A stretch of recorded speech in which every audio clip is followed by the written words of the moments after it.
tama. Kailangan ko ng atubaw. Huwag ka mag-alala. Tutulungan ka namin. Aalagaan kita. May sarili kang kwarto dito. Sige, sige. Dali mo na din.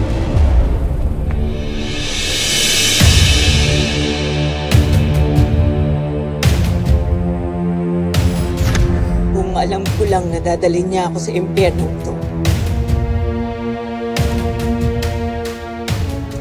Sana hinayaan ko na lang mamatay ako.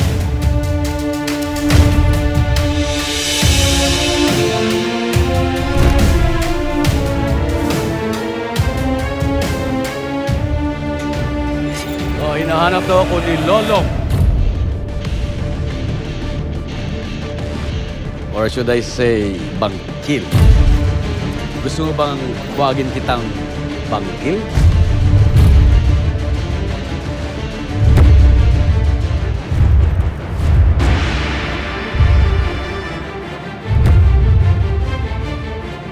Alam mo, hindi ako makapaniwala eh.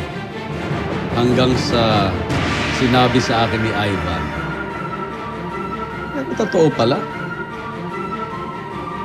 Matagal ko na palang kilala yung tagapagtanggol ng tuma.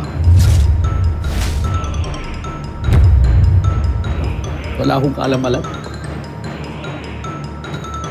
Wala tayong pinagkaiba, Julio.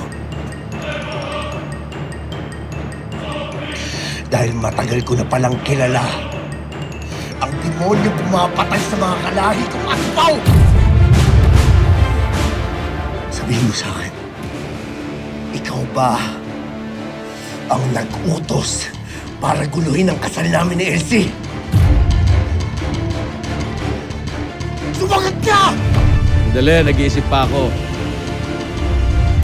Sabihin mo sa akin, ikaw ba ang nag-utos para guluhin ang kasal namin ni Elsie? Sumagot ka! Dali, nag-iisip pa ako. Kasi ang dami ko nang nagawang kasalanan. Ang dami kong nagawang kasamaan eh. Mukhang wala na akong matandaan. Di ba yan ang gusto mong marinig? Demonyo ka! Ayop ka!